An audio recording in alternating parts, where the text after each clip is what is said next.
seem to be projecting worrisome dark shadows of unendurance, destitute, demolition, deplorable hostile tense environment, and life extinction. This atmosphere has sharply brought down many civilians to their knees, splitting vertically their future hopes. According to many foreign governmental papers, they say that achievement of credible peace comes from the prevailing nature of the state security or security sector reforms and the public obedience to the rule of law. This must be accompanied by functional government, conflict resolution know-how, inclusivity of conflicting parties in the peaceful process, the nature of justice, and the economy of the country. Descriptively, the functional government is the one said to be participatory, responsive, transparent, accountable, inclusive, conducts free and fair electoral processes of peaceful transition of power, and which promotes wider marketing policies of various national produces. The economic structure of the country is a determinant of its reconstructional ability, employment rate, and the livelihoods of its citizens. Precisely, South Sudan has been at the most fragile historical moment for many decades, and this has greatly uprooted millions of its population, with the majority of whom finding anchorages in the United Nations supported areas. This has potentially affected its development in numerous dimensions, such as population growth, proper social functioning network, health and education, including other infrastructural development. Therefore, to briefly explicate on the security evolution, several factors can be looked at. These ideally constitute the elements of arms proliferation. 1. It has been visibly noticed that every able youth in South Sudan is a soldier, and the guns have become pride possession in the country. This has put the entire nation at a high risk of uncontrollable death rate, refuge, fear, displacement, and homelessness. It has also openly put the government security operative personnel like the police at the heart of fear, threat, and intimidation to freely exercise their security mandate. The undeniable example was that of Jungle Estate, where many policemen were reported to have lost their lives in armed confrontation with the civilian while trying to arrest them. Presence of cultural hatred among tribes is our second. South Sudan, being a heterogeneous nation housing 64 tribes with various cultures and languages, has experienced a breathtaking inhuman cultural practices which are parallel to the peace of mankind. These dehumanizing cultural practices include child abduction, cattle raidings, vandalism of holy structures like churches and shrines, robbery, food poisoning, road ambushes, thefts, arsoning of inhabitants, murdering, and offensive tribal talks. This hatred is presumably said to have emerged soon after the recognition of the Republic of South Sudan as an independent state, but was not there during the liberation struggle. This is the work of the country, court of law, and the police to put it to an end. The third is insufficient governmental intervention in conflict resolutions. Most of the country insecurities are mounted to slow or null intervention from the national government, and this is related to information transmission bureaucratic channels, where cases of arrest in the hands of different authorities. This sluggish delay, coupled with condition system, has often brought up mistrust and impatience from the victimized communities that expect quick attention and respond to such adversities, leading to a large-scale cycle of revenge among individuals, communities, and groups of people. Many people have unwillingly taken the laws into their own hands because of the dubious feeling that they have been abandoned by the government to be slain by their enemies. The fourth is the language barrier. Heterogeneity or variation in cultures and languages has led to frustration, animosities, or hostilities among communities and nations globally. This is because differences in languages makes it extremely hard to explain your expectations, feelings, ideas, and thoughts with regard to a certain situation. One of the writers said that in a situation where people communicate through signs, facial expression, body gesture, eyes contact, voices, dressing code, and physical contact, there is always misinterpretation of message between people, hence making communication largely impaired or ineffective. Differences in languages have a remarkable social constraints like multicultural appreciation, like trade and commerce due to lack of sufficient information transfer. This can be resolved through randomized settlement where a Nuer can be a neighbor to a Dinka and a Dinka to Bari, and so on and so forth. The other one is pastoralism. A great percentage of the intertribal conflicts, most especially in the region of Upper Nile, is associated with cattle rustling. Many tribes in this region do view cattle keeping as the sole source of incomes and livelihoods. The other one is political rivalry. This has been widely known of the greater Upper Nile region where intertribal stripes have substantially lowered its potential development. These colossal intra- and intertribal or communal conflicts have contributed to its fragility, defection, hostilities, insufficient justice delivery, corruption, social disorder, insecurity, poverty, literacy, tribal division, poor health services, crime, threats, corrosive hatred, deaths of its massive number of people, gigantic displacement, refuge, and political stagnation.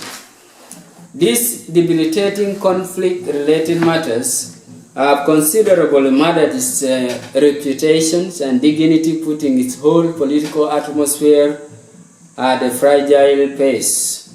Most of its frustrating, devastating years of violence came into burst during the liberation struggle with the interconnectedness of the 2013 Domestic War. All these historical patterns are punctuated by many integrated broad ranges of atrocities such as rapes, defilement, murdering, assassination, maltreatment of elderly person, looting, cattle raiding, child abduction, and absence of habitats. These are the kinds of games many tribes are arrogantly playing without a referee. The other is cultural-based beliefs and values. Culture being a general set of norms, ideas, values, beliefs, attitude, and behavioral patterns governing a specific ethnic group or population is a great determinant of what the future holds for its people. It is culture that some tribes believe that a man will never be a man without him becoming a subject of terror to his neighbor. Some tribes believe that it is what you have forcibly acquired from your neighbor that qualifies you a pure gentleman compared to what you have honestly sweated for. Others cringe horizontally on their arms or around the barrels of the gun using wire mesh the number of people they have killed. It is not because they were born into this world with such behavior, but it is a misguide and disorientation from their ancestors. Practice which can easily be erased through active peace, transformative talks, and dialogues. In case something is going on wrong in any cultural setting, the necessary response has to be given by the concerned authorities to correct it. This was witnessed during the 1994 Rwandan genocide, where the two rival tribes of Hutu and Tutsi were at the mission of cleansing off themselves from the face of the world, when His Excellency Paul Kagame, soon after the cessation of war, abolished the tribal names and other tribal identities with the provision of collective name of Bunyarwanda. This was constitutionalized in order to make it a reality, with severe punishment administered to those few intransigent elements that could not make it a call. The other one is geographical position or geopolitical location. The location of any ethnic group, region has a very unique impact in the structures of the economic, social, and political life aspects of its people, of its people. Some areas are inaccessible and extremely far below civilization line, and while some are the reverse of this. This concern will need energy, interest, and time to sequentially arrive at it. The second last one is boundary expansion or territorial encroachment or occupation, expansion of borders of settlements, cattle keeping and farming for commercial production is one of the global conflict generating agents. Some areas have been annexed and occupied, such as the Crimea, which was annexed in March 2014 by Russia. Other disputed land include Batmi between Ethiopia and Eritrea, Banodugesha, Madagascar, Comoros and France, Bietawil, Al-Lahif, Triangle, Sudan versus Egypt, Sweta, Spain versus Morocco, Iglik and Abia, Sudan versus South Sudan, Gaza Strip, West Bank and East Jerusalem, Israel versus Palestine, Hans Island, Denmark versus Canada, Chagos, Archipelago, UK versus Mauritius, area near Logombo in Moyo district, South Sudan versus Uganda. The last one is barbarism and tribal leadership. Barbarics and tribal leaderships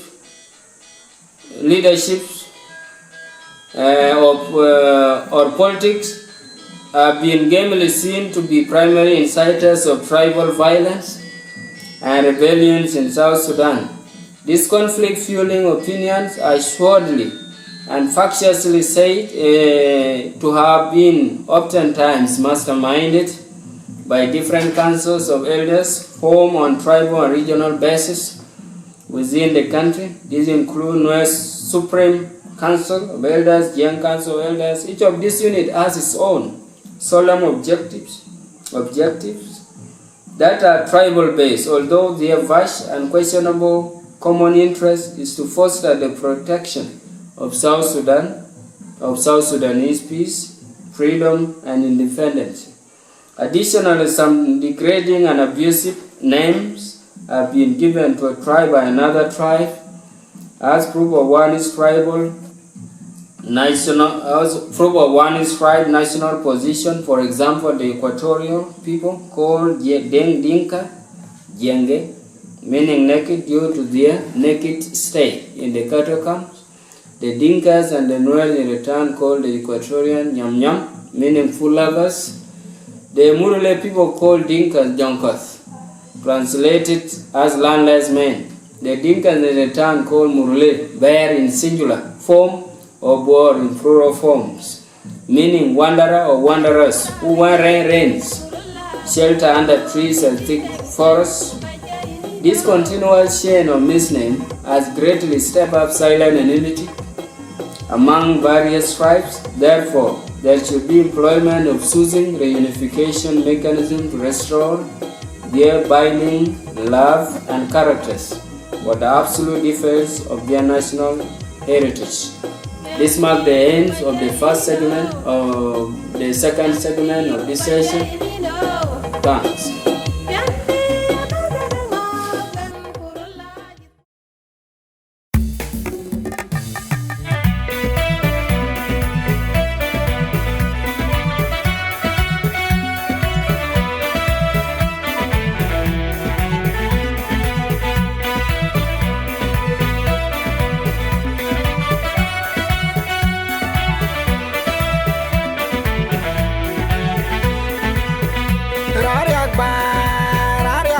Pandaran kirim gajantul kurande po bajen guyen riak bayran kor junu bidachen.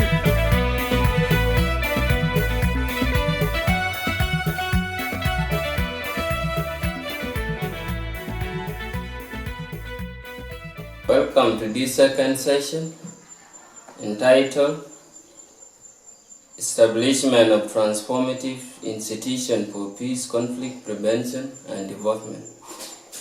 Peace, conflict prevention and development cannot be differently constructed because the presence of one leads to the projection of the other, meaning that they all need gentle consideration in order to allow their potential positive strategic coordination and workability. To throw more light on conflict prevention framework, we can look at forceful intervention, adjudication, such as the police, the legal system, and the penal system, including arbitration. And to briefly base this argument on the same guiding principles, it is through these ways that peace, conflict prevention and development can be achieved. 1. Psychosocial support and resilience in the post-war period. This is the major apex upon which to fight off post-war consequences on individuals who are mentally or psychologically tortured through what they had seen or had physically gone through, such as rape, which is in most cases gang up, killings, tortures, destruction of vital assets like buildings, machineries, livestock, farm produces, shops, in addition to other fundamental social gathering places like mosques, churches, and shrines, among others. This is because where there is re-emergency or replay of the past, in one's mind, the mind will always be violent, empty, or absent, dark, and dormant to the peaceful messages being preached or delivered. It denies the room upon which to host durable and lasting peace in the societies.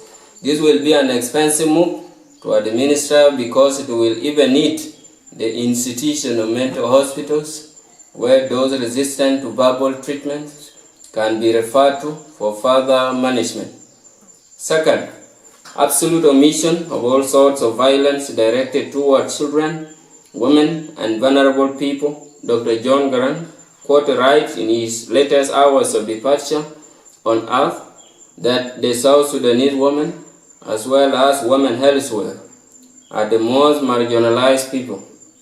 It was the loudest call, calling for the entire world to promote women emancipation or empowerment through indiscriminate access to political leadership, trade and commerce, educational services, banking services, reproductive health facilities, and rightfulness to inherit property. 3. Proper management of natural resources through elimination of corruption with complete promotion of social equality, inclusion, fairness or equity, proper accountability, transparency, equitable decentralization of profits obtained from the marketing of valuable national natural resources to various regions of the country for the undoubted benefit of the citizens. On 17 October 2017, Jean-Pierre Lacrosse, the Undersecretary General for Peacekeeping Operation, briefed the Security Council on the situation in South Sudan, that the conflict in South Sudan was a direct outcome of a prolonged, disproportionate access to power and wealth. The solution he also gave to such a challenge was that all future dispensation must be on the principle of inclusivity that leads to equitable power and wealth sharing. 4. Promotion and protection of citizens' rights. Every citizen should be accorded the full freedom of speech or public expression, socialization or association, non-violence conferences and protests or demonstration, fair and free political recognition of their core prevalence and unrestricted access to information services. This will uplift the state's capacity to evaluate its operational status and political position among its own country population. It shouldn't be that everyone gets satisfied with the government services, but at least a big percentage amounting to 80% should be contented with the government work. Freedom is an inborn part of man, impaled in him by the Creator, and where anything restricts it, it ends his life.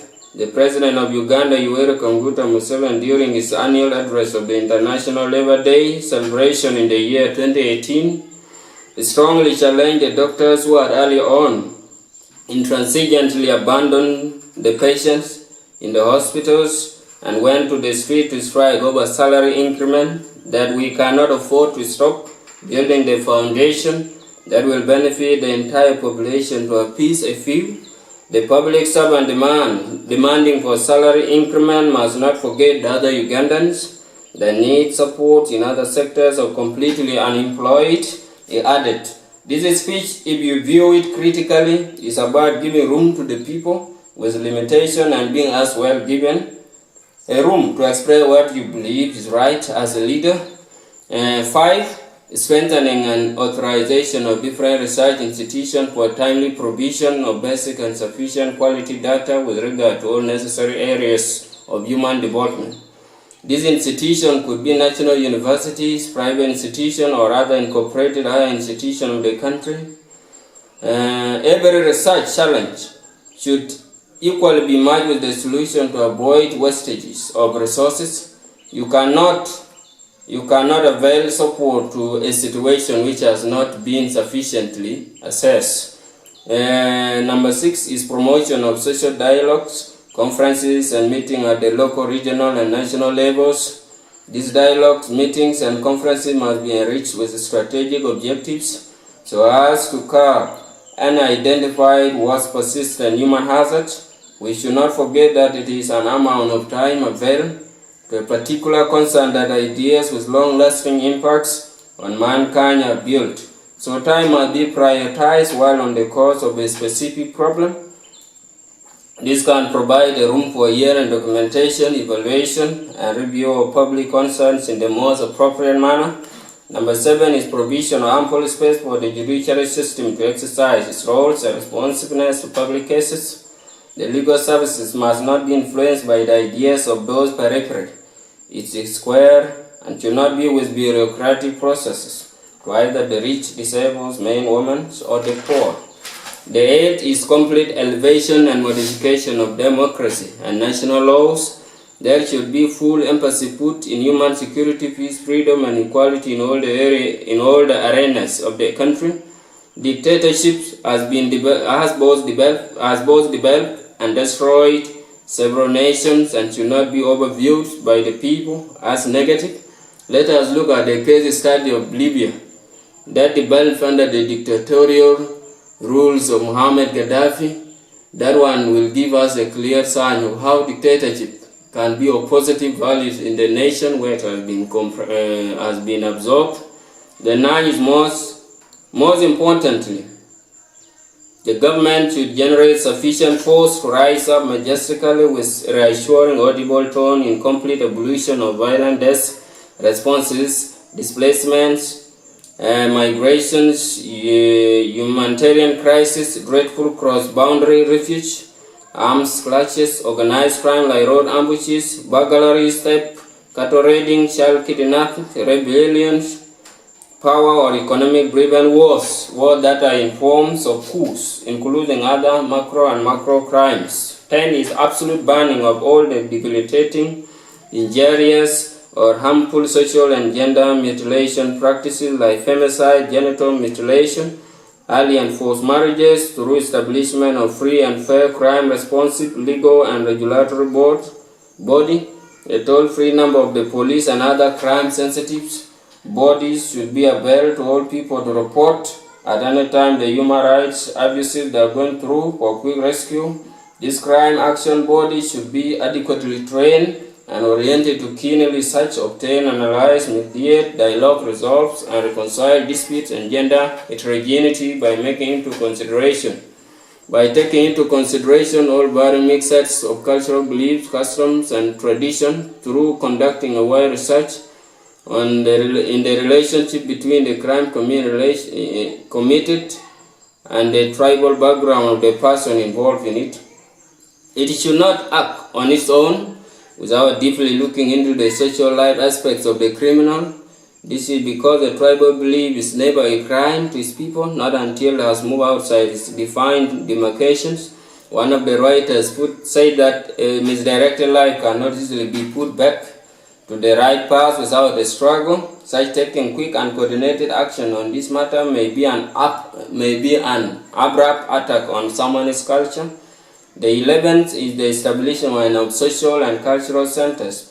These are centers where people from different corners of the country can converge to relish various social activities like the drama, games, and sports. This arrangement will strengthen their national identities with identification of what the culture can do and cannot. The 12th is the introduction of peace-building activities in the national curriculum. These activities include patriotism clubs, wildlife clubs, farmers clubs, civil rights clubs, council and guidance clubs, environmental conservation clubs, entrepreneurship clubs, games and sports, music and drama clubs, including all other peace-fostering clubs of all levels of education. This will enable them to dwell in the light of hope, peace, and unity. The 13th is the close supervision of religious institutions by the government. This will avoid the emergence of some unexpected religious practices like human sacrifices, terrorism, secularism, extremism, or sectarianism that have caused a lot of chaos among different denominations, leading sometimes to religious wars and cold-blood assassinations. All these have derailed the peace of mankind, bring the whole world to a breathless atmosphere. This incident was witnessed in the formerly known Buganda, currently known as the Uganda, during 1950s to early 1960s, when the religious wars broke out, resulting into massive division and bloodshed. Elaborately, these wars were as a result of political parties that were formed on many religious faiths, with each trying harder to increase its influence in the national affairs.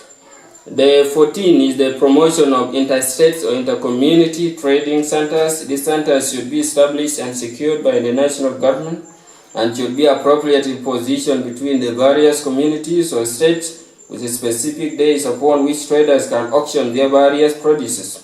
The best example of these trading centers could be Kotiar in Murle language or Kashtong in Dinka language, which is situated between Jamhuri State and Boma State. 15. Provision of strict policy regulating marketing prices of various items. This will boost the lives of our low-income population in the country. Relatively speaking, the national currency has only two significant values, which are none other than power balance and power maintenance. So if a country has lost the value of its currency, then it has definitely lost power balance and power maintenance. Money is a symbol of national sovereignty. 16. Projection of policies restricting illegal roadblocks or on public roads. A law is only guided by a law. Therefore, the public transport authorities should establish well-defined and supervised stop points or checkpoints where travelers on road can easily be checked and taxed if there is a genuine reason. This will smartly battle up impersonation or duplication of authorities, which has imposed an alarming burden in terms of unnecessary taxation to the innocent road users. In case of any shift of the traffic points, the road users should immediately be notified on social media so as to avoid unnecessary disturbance on the road. 17. Establishment of orientation centers for foreign visitors such as the tourists and immigrants. These centers should be decently constructed and attached to health centers at various border points of South Sudan with neighboring nations, where those who are arriving new to the country can be oriented on how to go by the common national view. The entrance permit must have an expiry date or date of stay in the country. Also, anyone coming to the country must be questioned about the kind of activity he or she is coming to do and the time frame for that and activity. Provision, the 18 is provision of strict policies regulating each and every family to stock a certain amount of food in the store yearly. This will eradicate famine and starvation, which are usually experienced in the country during dry spell. These neo-national farming policies must be debated or announced on public media for full outreach of the policies. And 19, erosion of tribal identity in public places. The tribal marks, divisive talks are very harmful to the free social interaction schemes of the people and should be abolished. 17, 20 is general restructuring of security services. These include both indoor and outdoor securities. The security service should be strengthened to suit their professional ethics and morals in the following ways. 1. Improvement on the recruitment criteria. The